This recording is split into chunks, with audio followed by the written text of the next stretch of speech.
अब आपको अपने देश के बारे में बताते हैं और अपने देश से जो आज हम आपको खबर देना चाहते हैं वो खबर बहुत अच्छी नहीं है। आपको ये खबर देखने के बाद दुख भी हो सकता है, गुस्सा भी आ सकता है और हो सकता है आप आज बहुत असहाय महसूस करें, क्योंकि अब हम आपको भोपाल के एक ऐसे अस्पताल की कहानी बताने वाले हैं जिसके पास 15 साल से फायर डिपार्टमेंट का एनओसी नहीं था, लेकिन इसके बावजूद ये अस्पताल ऐसे ही चलता रहा, किसी ने इसे रोका नहीं।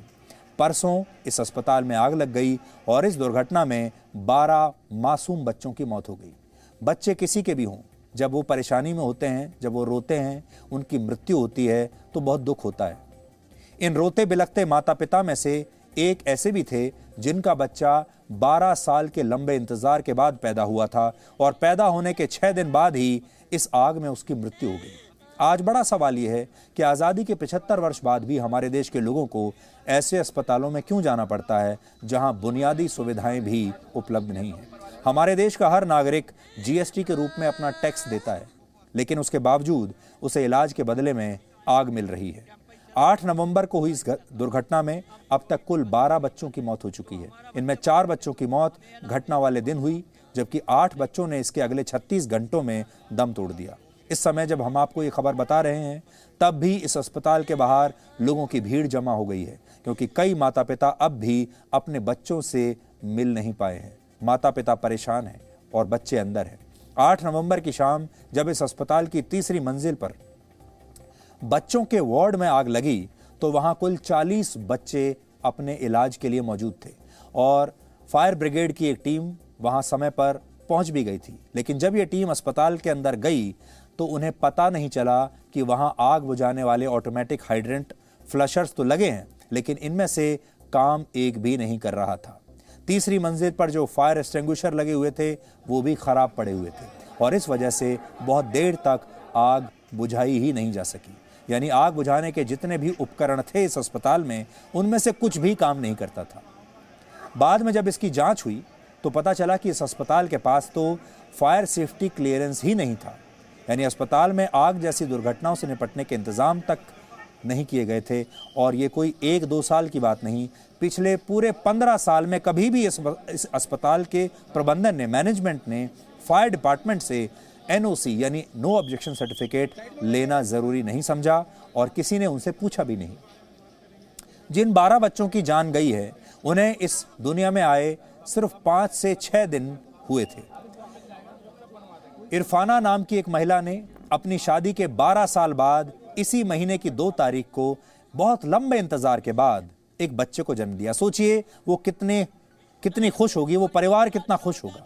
लेकिन बच्चे को सांस की तकलीफ थी, इसलिए उस बच्चे को उसी दिन भोपाल के इसी सरकारी अस्पताल में भर्ती कराना पड़ा और बाद में इस आग ने इस बच्चे की जान ले ली। हालांकि इस बच्चे को बचाने की बहुत कोशिशें हुई। इरफाना का भाई आग की लपटों के बीच किसी तरह उस दिन तीसरी मंजिल तक पहुंच भी गया था। इसके बाद उसने 8 दूसरे बच्चों की जान भी बचाई, लेकिन किस्मत को शायद यही मंजूर था, दुर्भाग्यवश वो अपने ही भतीजे को नहीं बचा सका। और इसी तरह की कहानी रमेशा दांगी की है, जिनके घर 5 नवंबर को 2 जुड़वां बच्चे पैदा हुए थे, लेकिन इस हादसे ने इनमें से एक बच्चा उनसे छीन लिया। इसलिए आज यहाँ समझना जरूरी है कि इसे हादसा कहना सही रहेगा या इसे 12 बच्चों की हत्या का मामला मानना चाहिए। आज हम ये कहना चाहते हैं कि इस अस्पताल के प्रबंधन पर हत्या का मामला दर्ज होना चाहिए। ये लापरवाही नहीं है, ये हत्या का मामला है। भारत की गिनती दुनिया के उन चुनिंदा देशों में होती है जहां सबसे ज्यादा कानून है। कानून के मामले में तो हम सबसे आगे हैं, इतने कानून हैं हमारे देश में। वर्ष 2017 की एक रिपोर्ट के मुताबिक हमारे देश में 1248 अलग अलग तरह के कानून हैं। इसके अलावा राज्य, स्थानीय और विभागीय स्तर पर भी विभिन्न नियम कानून लागू होते हैं। लेकिन यह विडंबना है कि जिस देश में हजारों कानून हैं, जिसकी किताबें कानूनों से भरी पड़ी हैं, वहीं पर लोग सबसे ज्यादा कानून का उल्लंघन करते हैं, जैसा कि इस मामले में भी हुआ। अगर भोपाल के इस सरकारी अस्पताल द्वारा समय पर फायर सेफ्टी क्लियरेंस लिया गया होता, फायर डिपार्टमेंट ने अपना काम ईमानदारी से किया होता और स्थानीय स्तर पर भी प्रशासन द्वारा फायर सेफ्टी का ऑडिट किया गया होता, तो शायद इन बच्चों की जान बच जाती। इस हादसे के बाद मध्य प्रदेश सरकार ने यह तय किया है कि अब से राज्य के सभी अस्पतालों में फायर सेफ्टी ऑडिट की जिम्मेदारी जिले के डीएम की होगी और हर अस्पताल में ऐसी दुर्घटनाओं से निपटने के लिए अलग से एक विभाग बनाया जाएगा। लेकिन सोचिए, ये नया कानून बनाने के लिए, ये कदम उठाने के लिए मध्य प्रदेश की सरकार शायद इन 12 बच्चों की मौत का इंतजार कर रही थी। क्या बिना आग लगे और बिना लोगों की मौत हुए ये काम नहीं किया जा सकता था? मध्य प्रदेश इकलौता ऐसा राज्य नहीं है जहां के सरकारी अस्पतालों में इस तरह की लापरवाही होती है। एक और रिपोर्ट के मुताबिक देश के अधिकतर राज्यों के सरकारी और प्राइवेट अस्पतालों में आग से निपटने के जरूरी इंतजाम होते ही नहीं है। वर्ष 2020 में पता चला था कि अकेले गुजरात के अहमदाबाद में छोटे बड़े 2000 से ज्यादा अस्पतालों में से केवल 91 के पास ही फायर डिपार्टमेंट का एनओसी था। महाराष्ट्र में तो जब इसी साल जनवरी के महीने में एक ऑडिट हुआ तो ये बात पता चली कि वहां 90% अस्पतालों के पास फायर डिपार्टमेंट का एनओसी है ही नहीं। यानी इन अस्पतालों में कभी भी भोपाल जैसा दर्दनाक हादसा हो सकता है। और आपने देखा होगा महाराष्ट्र के कई अस्पतालों में, हाल ही के दिनों में आपने देखा होगा, पिछले एक वर्ष में महाराष्ट्र के कई अस्पतालों में इस तरह की आग लगी है। कुछ वर्ष पहले कोलकाता के भी एक अस्पताल में इसी तरह की आग लगी थी। भारतीय संविधान में स्वास्थ्य को राज्यों का विषय माना गया है, यह राज्यों की जिम्मेदारी है। लेकिन इस क्षेत्र में भारत सरकार की भूमिका हमेशा से बहुत महत्वपूर्ण रही है, केंद्र सरकार की। और यही वजह है कि जब पिछले साल कोविड की महामारी आई तो भारत का स्वास्थ्य बजट पहले से 137% तक बढ़ा दिया गया। 2019-20 के लिए भारत का स्वास्थ्य बजट 94,000 करोड़ रुपए था, जो इस साल 2,23,000 करोड़ रुपए हो चुका है। लेकिन इसके बावजूद हमारे देश के स्वास्थ्य क्षेत्र में बहुत बड़े बड़े गड्ढे हैं जिन्हें भरना आसान काम नहीं है। आजादी के 75 साल पूरे होने वाले हैं, लेकिन उसके बाद भी हमारे देश के लोगों को ऐसे अस्पतालों में आज भी जाना पड़ता है जहां बुनियादी सुविधाएं और डॉक्टर तक नहीं है।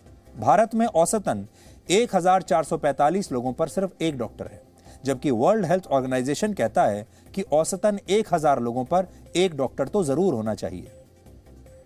इसी साल भारत सरकार का इकोनॉमिक सर्वे आया था, जिसमें पता चला कि भारत के सरकारी और प्राइवेट अस्पतालों में ज्यादातर मौतें इसलिए होती हैं क्योंकि वहां मरीजों को अच्छा इलाज और सुविधाएं ही नहीं मिलती।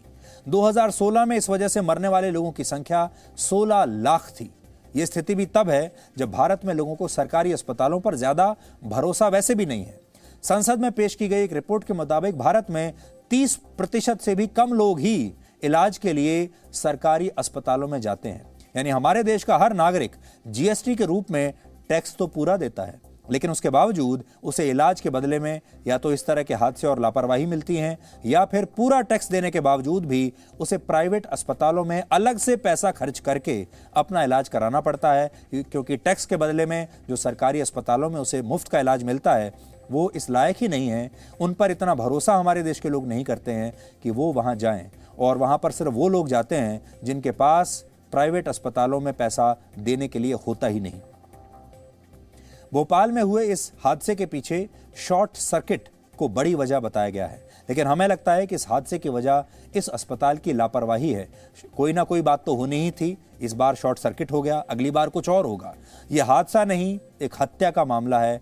इसलिए आज हम आपको भोपाल के उन माता पिता की चीखें जरूर सुनवाना चाहेंगे जो शोर नहीं बल्कि सवाल पैदा कर रही हैं।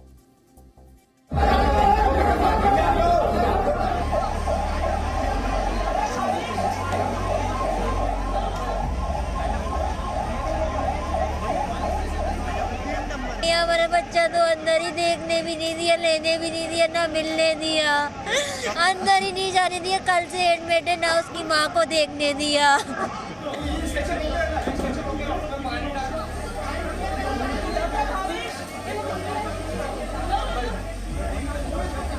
भैया कितने बच्चे होंगे वहाँ पे? तो बहुत बच्चे, बहुत बच्चे भैया अंदर। इनके भरोसे आते ये क्या करेंगे, जान लेंगे।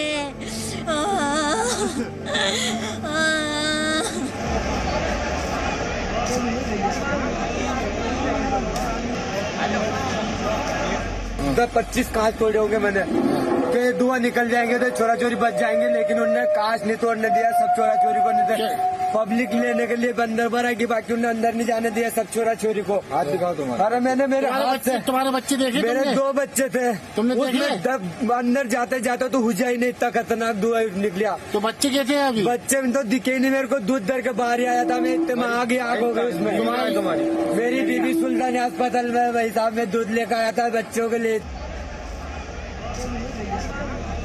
क्या हुआ है? बच्चा आपका सुरक्षित आपका?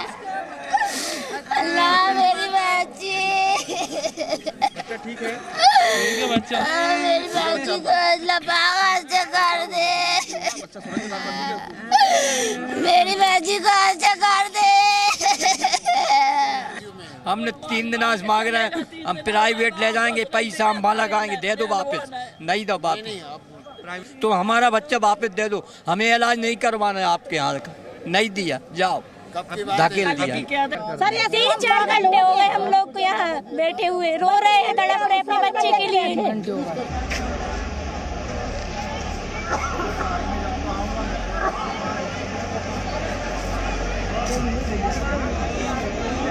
हमारा बच्चा चाहिए, हमारा बहुत दिन बाद हुआ था बच्चा, हमारे बेटी को।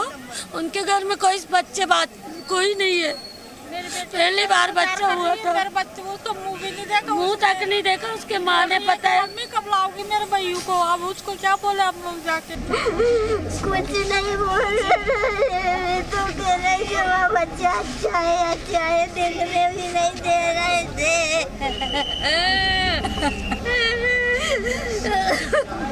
अंदर ही नहीं जान दे रहा हम लोग को, कुछ भी नहीं पता चल रहा सर। हम लोग बच्चे के बारे में क्या जानकारी मिल रही है? कुछ भी नहीं मालूम पड़ा सर अभी तो हमें बच्चे के बारे में। कब देखा था पिछली बार? हमने सुबह देखा था उसको, बच्चे आज सुबह?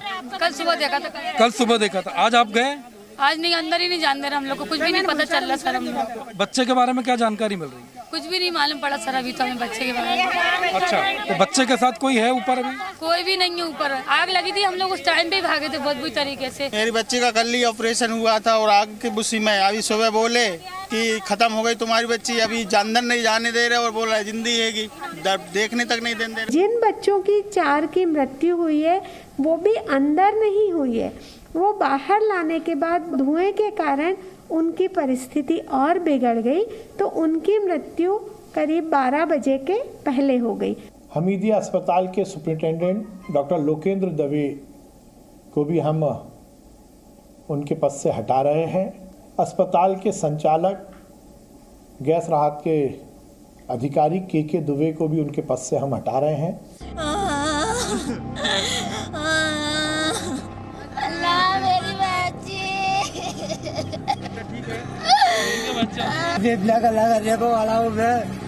वो तो बस बोल रहे हैं, ज्यादा चिल्ला चोट कर रहे हैं कि मर गया बस। उनके घर में कोई नहीं है।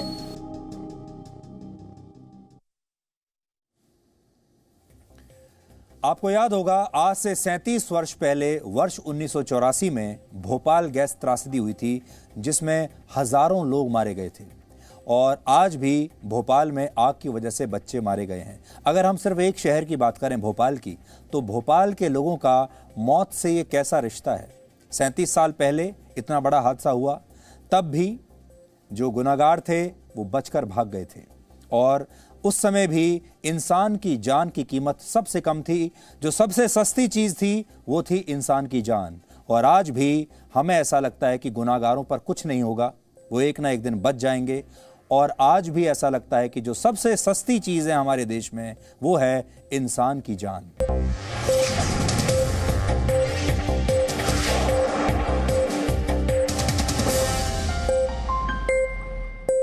Presenting B News app, available on Google Play and App Store. Download it now.